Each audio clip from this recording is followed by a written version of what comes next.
Welcome to the hidden corners where truth and terror collide. Discover a realm where the lines between the living and the supernatural blur as you embark on a journey to the paranormal and visit the mysterious hidden corners of your mind.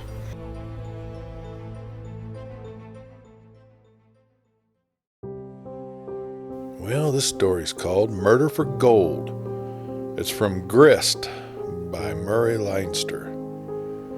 This is kind of a good story about a dog and a couple of gold miners in Alaska. The mills of the forest gods set up in the northern fastness grind out peril and loyalty, fear and courage, and the tests that try the souls of those whose destiny calls them to the lands of frost and gold. He threw back his head and he howled eerily. His muzzle lifted to the stars, and the most mournful sound known to man poured from his throat and was echoed and re-echoed by the hooded cedars and the rocks about him. He could not have told you why he howled.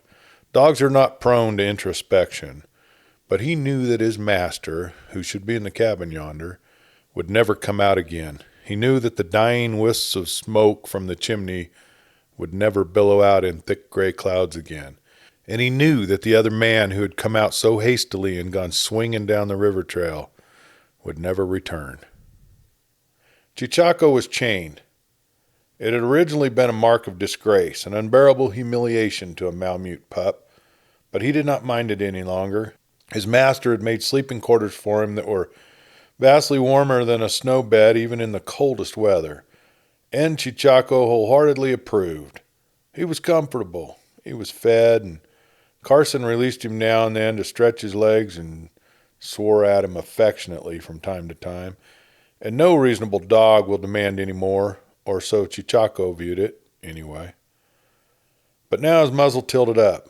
His eyes they half closed, and from a throat whose desolate and despairing howls poured forth, "Ow!"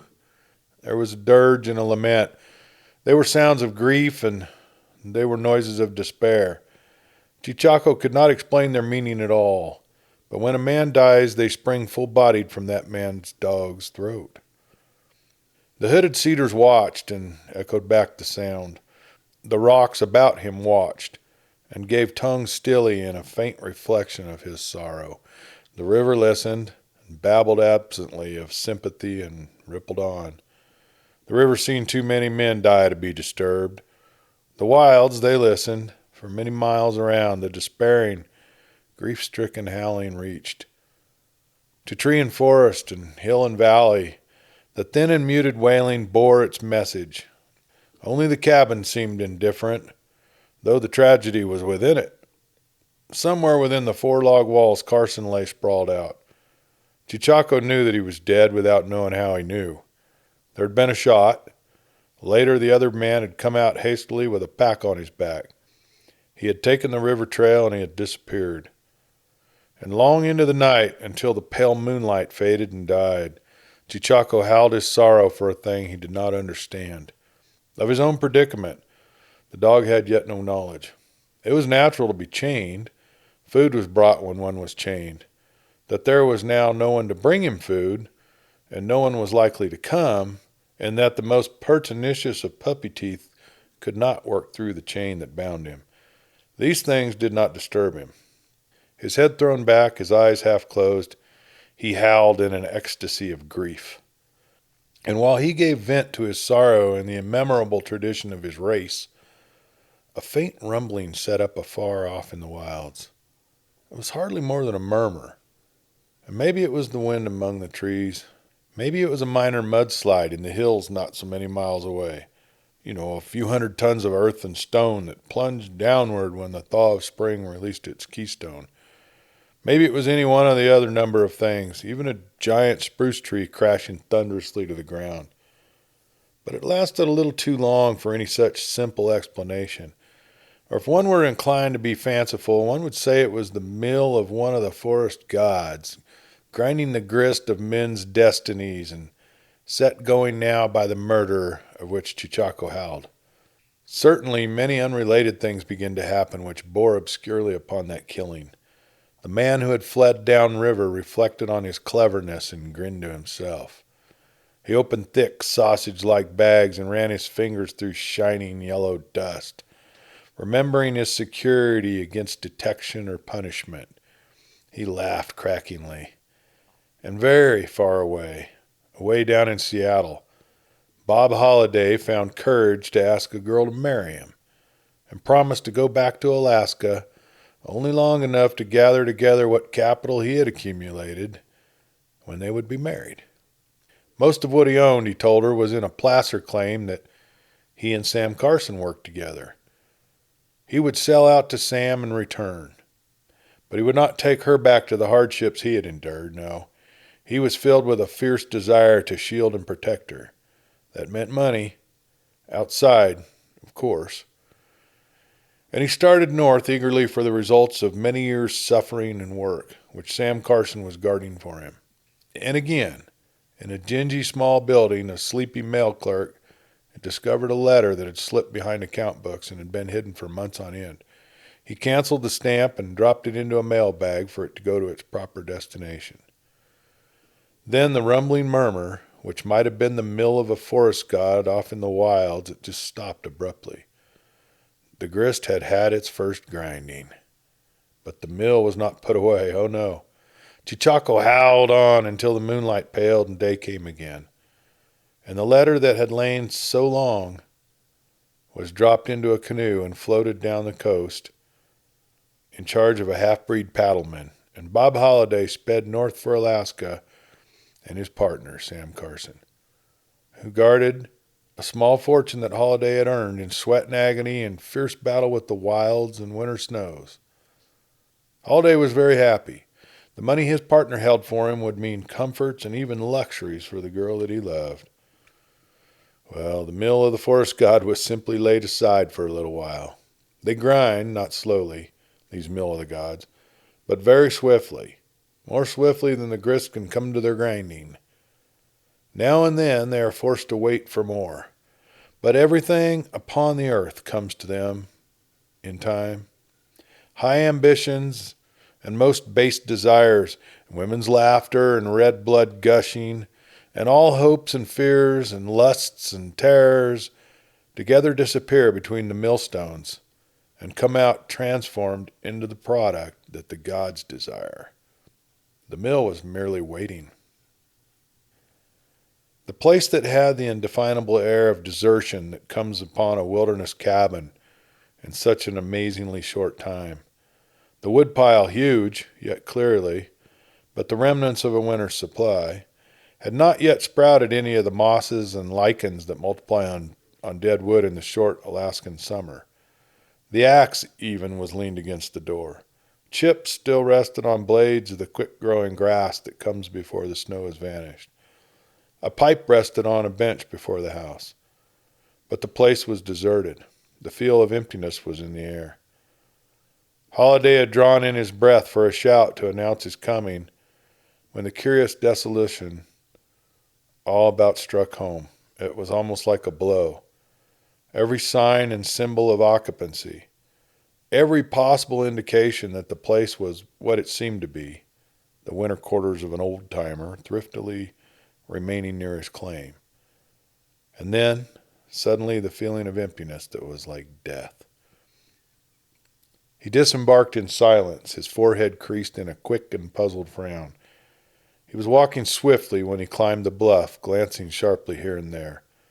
A sudden cold apprehension made him hesitate. Then he shook himself impatiently and moved more quickly still.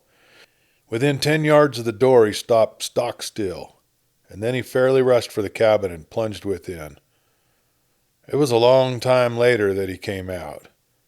He was very pale, looked like a man who had been shaken to the core.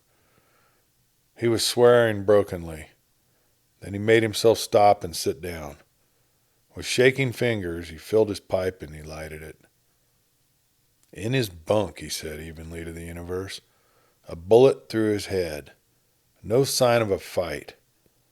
It isn't credible, but there isn't a sign of any dust or any supplies, and somebody else had been bunking in there with him. Murder, of course. He smoked. Presently he got up and found a path which he followed, and at its end he saw what he was looking for. He poked about the cradle there and expertly fingered the heap of gravel that had been thawed and dug out to be washed when summer came again. He'd cleaned up, he said evenly. He must have had a lot of dust, and the man with him knew it.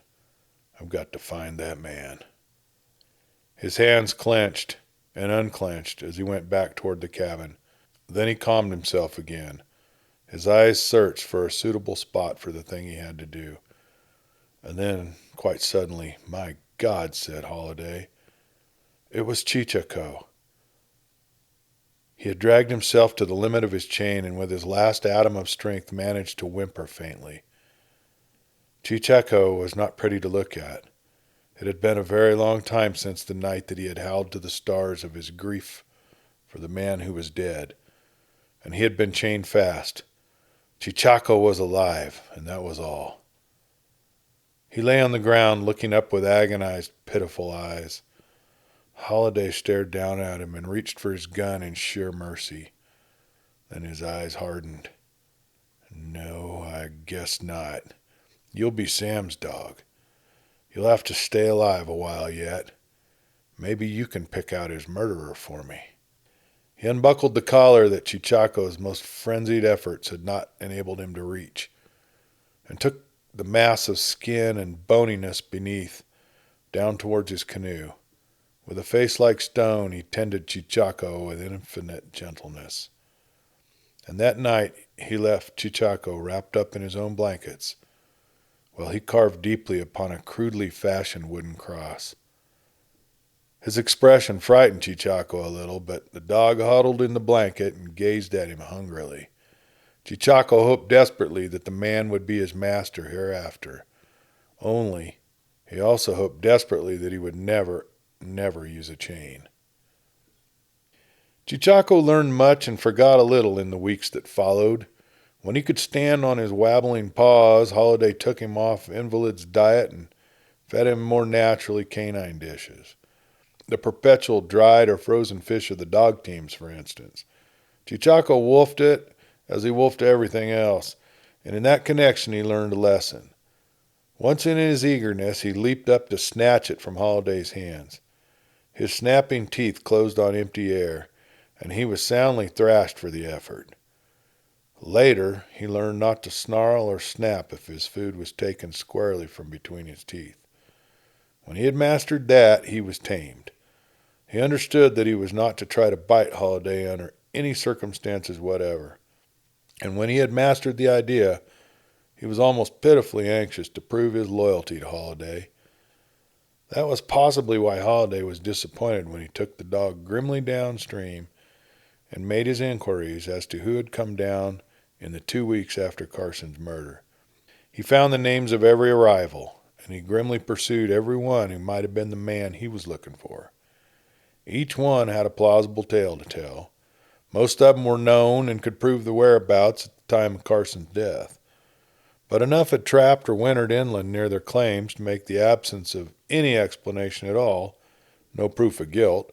That's where Cheechako was to come in. Always, before his grim interrogation was over, Holiday unobtrusively allowed Cheechako to draw near. Cheechako had known the man who had been with Carson when he was murdered. Holiday watched him closely. He would sniff at the man, glance up at his master, and wag his tail. Holiday watched for some sign of recognition. Cheechako grew to consider it a part of the greeting of every man his master met. That was the difference between them. Cheechako simply did not understand. He'd already forgotten a great deal of what had happened to him, and Holiday was his master now. Carson was a dim and misty figure of the past. By the time Holiday actually came upon the man of whom he was in search, Cheechako considered the little ceremony a part of the scheme of things, not to be deviated from. They found him camping alone, after trailing him for 2 days. "Howdy," said he, looking up from his fire with its sizzling pan of beans and bacon. "Howdy," said Holiday curtly. "You came down river about a month ago?" The man bent forward over his fire. Cheechako, watching patiently, saw the whole figure stiffen. "I came down, yes," said the camper, stirring his beans. Sweat came out on his forehead. But he made no movement toward a weapon. He was not the sort to fight anything out. "You know Sam Carson?" demanded Holiday. Said the camper. "Seems like I knew him once in Nome." His eyes rested on Cheechako and flicked away. Cheechako knew that he was recognized, and he wagged his tail tentatively. But he had changed allegiance now. He waited to see what Holiday would do. "Stop at his cabin?" demanded Holiday grimly. "Nope," said the camper. "What's up?" "Pup," said Holiday. That was Cheechako's cue. Holiday did not know what Carson had called him, and pup had been a substitute. Knowing then what Holiday expected of him, and anxious to do nothing of which his master would not approve, Cheechako went forward and sniffed politely at the man's legs. He rather expected some sign of recognition. When it came, Cheechako would respond as cordially as was consonant in a dog who belonged to someone else. But the man who had stayed with Carson made no move whatever, though his smell to Cheechako was the smell of a thing in deadly fear. Cheechako glanced up at Holiday and wagged his tail placidly. "He don't seem to know you," said Holiday grimly. "I guess you didn't." They camped with the stranger then, and he told Holiday that his name was Dugan, and that he was a placer man, and told stories at which Holiday unbent enough to smile faintly. Holiday was grim and silent these days because he had a manhunt on his hands, and the gold dust that was to have made a certain girl happy had been stolen by the murderer of his friend. He listened abstractingly to Dugan's jest, but mostly he brooded over the death of his friend and his own hopes in the same instant. Cheechako lay at the edge of the circle of firelight, and he watched the two men. Mostly he watched Holiday, because Holiday was his master, but often his eyes dwelt puzzlingly on Dugan. He knew Dugan, and Dugan knew him. Vaguely, a dim remembrance arose of Dugan in Carson's cabin, feeding him a sweet and pleasant-tasting liquid out of a bottle while he laughed uproariously. Yeah, Cheechako remembered it distinctly. He wondered if Dugan had any more of that pleasant stuff. Once he rose and started forward tentatively. Dugan had been smelling quite normally human, but as Cheechako drew near him, he again smelled like something that is afraid. It puzzled Cheechako. He sniffed and would have gone nearer, but first, of course, he looked at Holiday, and Holiday merely glanced at him and did not notice. Cheechako was used to such ignoring. He wagged his tail a little, and he went back outside the firelight. His master did not want him near. But later that night, when the two men rolled in their blankets in the smoke of the smudge fire, Cheechako went thoughtfully forward again. He began to nudge Dugan's kit with his nose. There might be some of that sweet-tasting liquid. Holiday awoke and sat up with a start. The other man had not gone to sleep. "What the hell's your dog doing in my kit?" he demanded hysterically. "We'll see," said Holiday. His voice had a curious edge to it.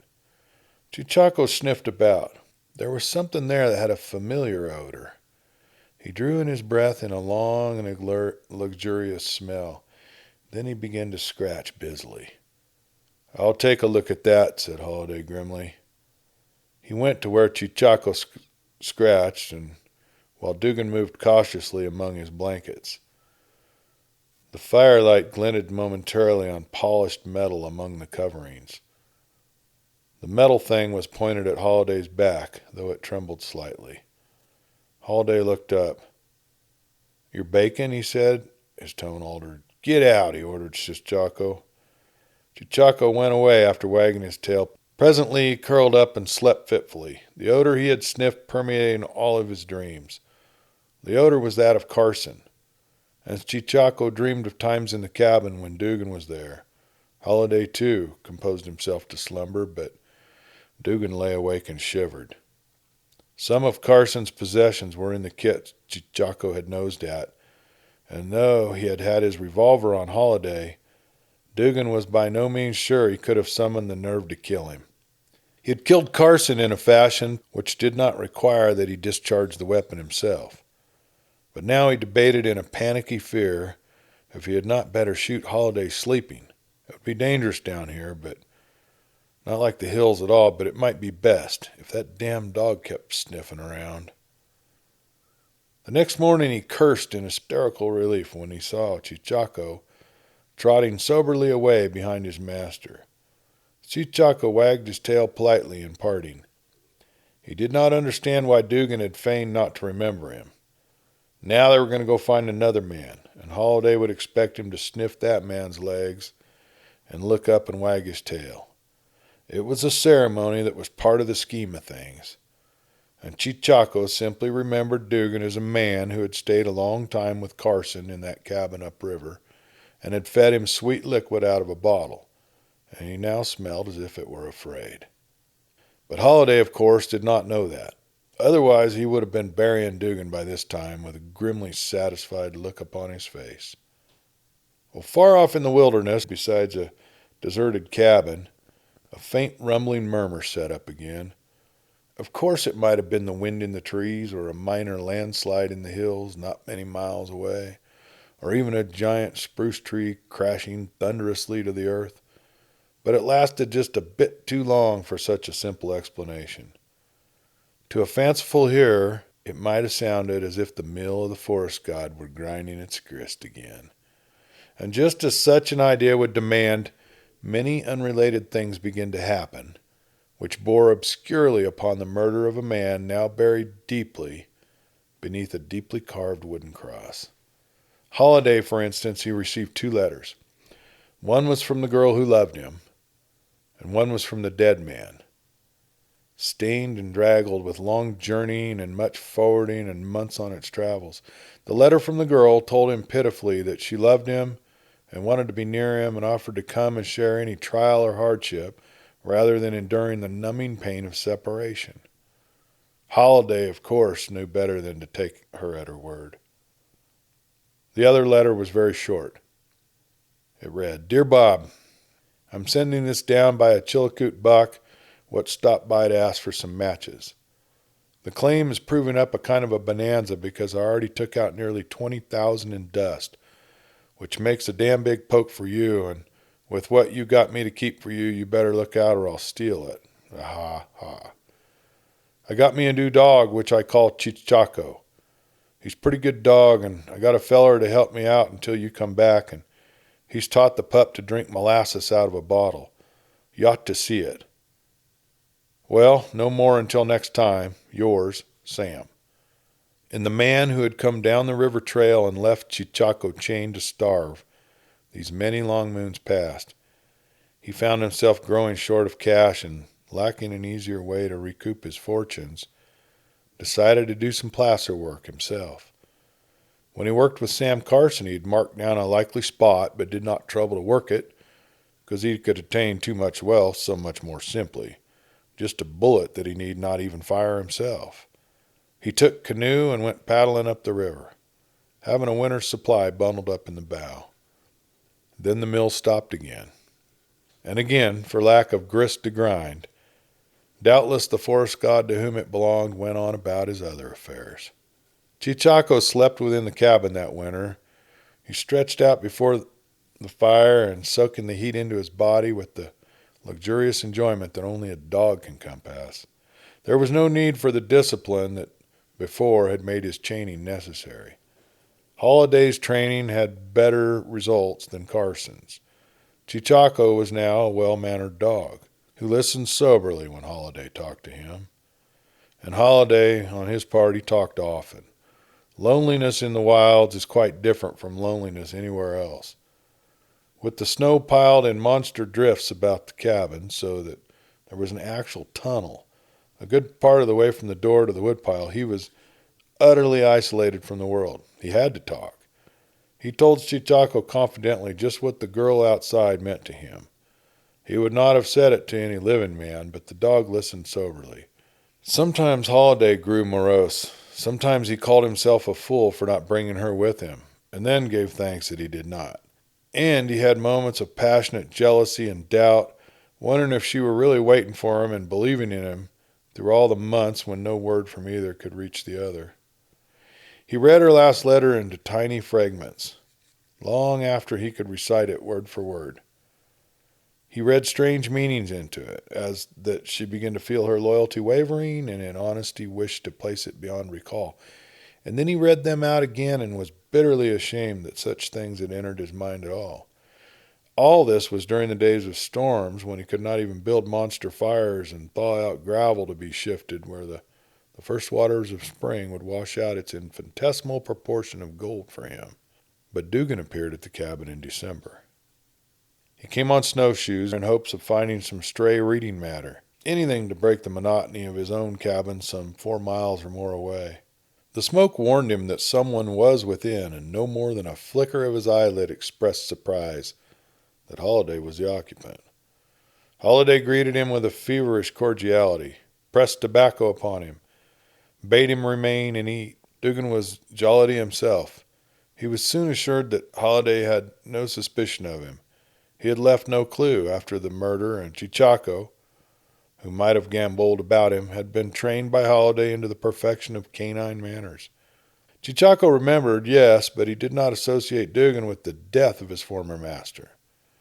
And in any event, he was a dog, and there was but one master in the world for him.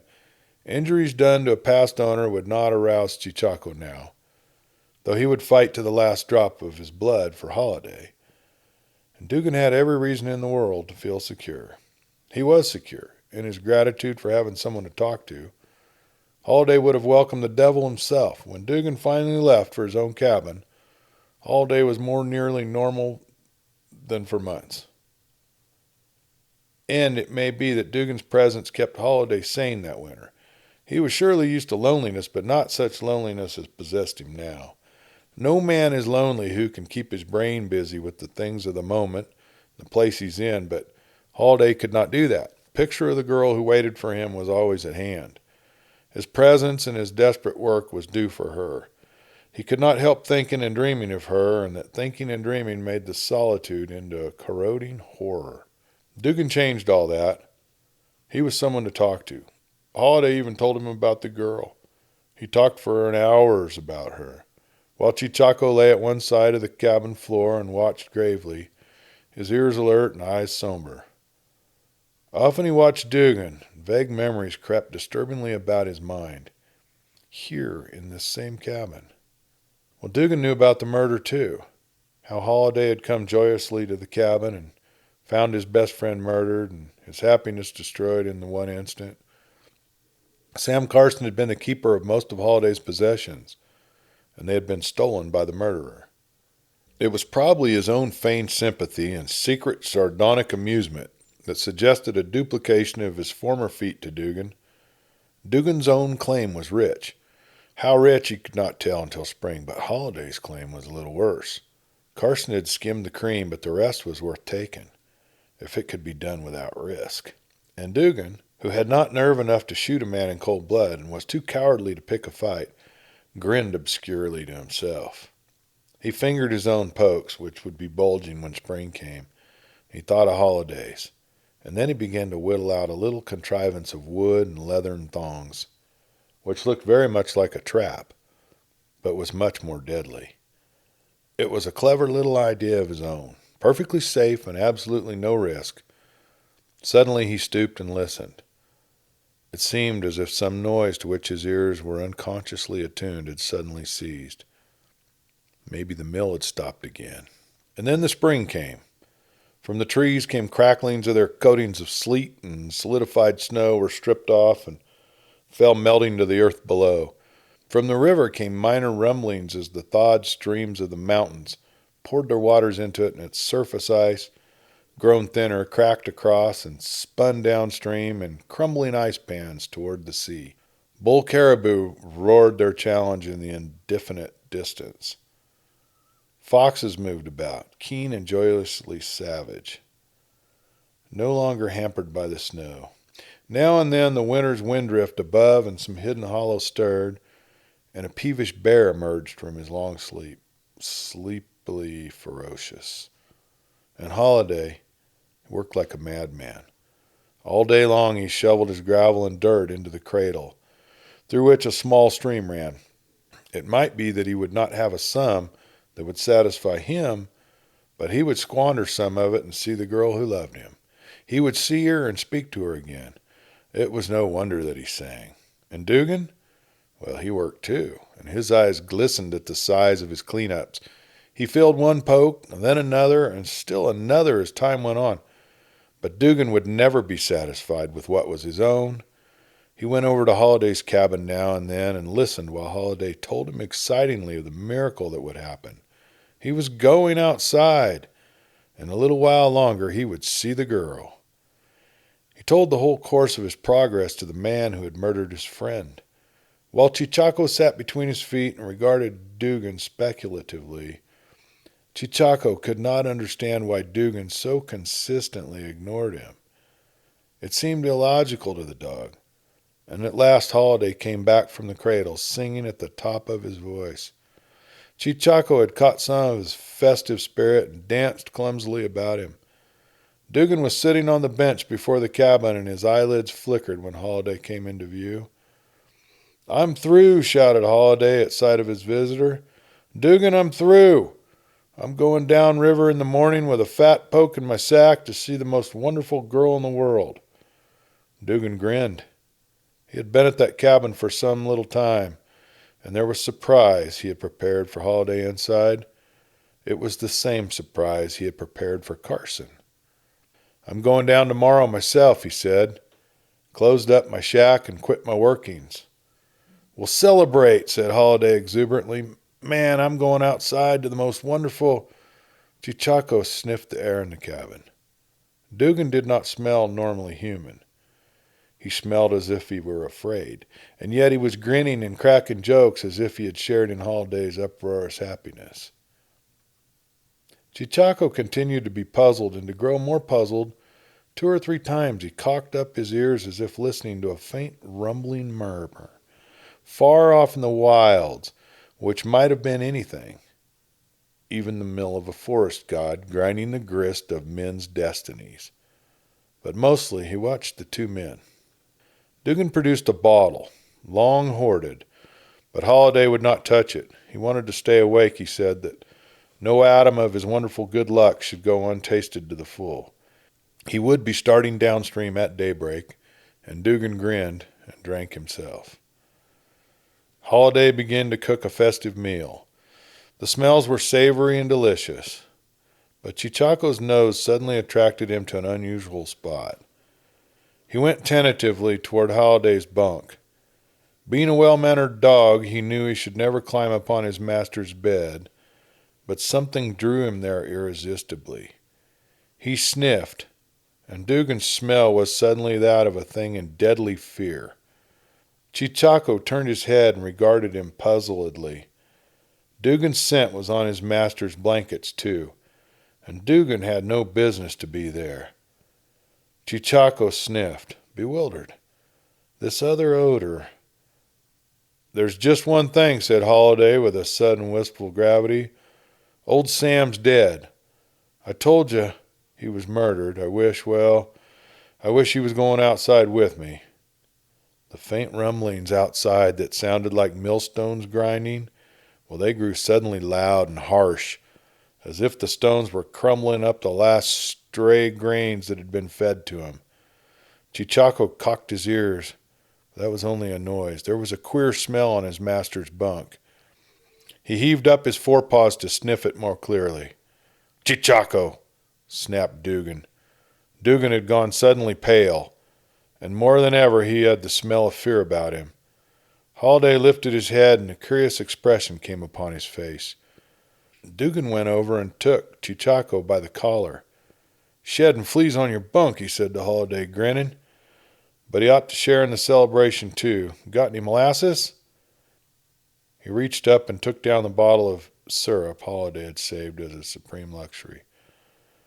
"Taught a dog to do this once," grinned Dugan. "Here, you, Cheechako, open your mouth." Cheechako sniffed at his leg. Then he saw the bottle. His eyes danced. Dugan had remembered at last. He jumped up to lick eagerly. "Ho!" roared Dugan as Cheechako struggled frantically to coax out that sticky, sweet stuff faster than it would flow. "I knew you'd like it. Watch him, Holiday." Holiday straightened up. "You've never heard me call that dog Cheechako," he said queerly. "I've always called him Pup. The only other man who'd know his name would be Sam Carson and—" Holiday's voice changed swiftly. "And the man who killed him? And that trick, by God, you're Sam Carson's murderer." His revolver flashed out. Dugan gasped. The bottle fell to the floor, and Cheechako lapped eagerly at its exuding contents. "You shot him from behind," said Holiday savagely, "with your gun not a foot from his head. Get out that gun now, Dugan. I'll give you just 2 seconds. Dugan's teeth chattered. His eyes darted despairingly to the bunk. Holiday's face was like stone. There was no faintest trace of mercy in it. With a sudden squeal like that of a cornered rat, Dugan rushed for him. And Holiday's revolver was out and in his hand, but Dugan's open-handed attack brought an instinctive response in kind. His free fist shot out in a terrific blow. It caught Dugan squarely between the eyes and hurled him backwards. He staggered, and his foot crushed Cheechako's paw. The dog leaped up with a yelp and bared teeth, and his movement was enough to upset Dugan's balance completely. He toppled backward, and a sudden terrible scream filled all the cabin. He fell against the bunk, and his arms clutched wildly, while his face showed only frozen horror. Then he crashed down on the blankets, and there was a bellowing roar and a burst of smoke from the bunk. Dugan did not even shudder. He lay quite still. Presently a sullen little drip, drip, drip sounded on the floor. Holiday bent over and pawed among the blankets. He brought out a curious little contrivance, very much like a trap. It was a board with a revolver tied to it and a thong so arranged that pressure on the thong would discharge the revolver into the source of the pressure. "Right where my head would have gone," said Holiday. "I see how he killed Carson now." Sick with disgust and a little shaken, he flung down the board. Holiday did not go down river at daybreak. It was nearer noon when he started, and instead of one deeply carved cross in the ground about the cabin, there were 2. Holiday paddled down the river with Cheechako in the bow of his canoe, looking with bright and curious eyes at all that was to be seen. Holiday had the gold that he had washed out himself during the winter. He had, besides, gold taken from Dugan's pokes, to the amount Dugan had stolen. The surplus he had scattered in the river. He did not want it. He was going outside to the girl who had waited for him. And the mill? Oh, the mill had ground up all its grist.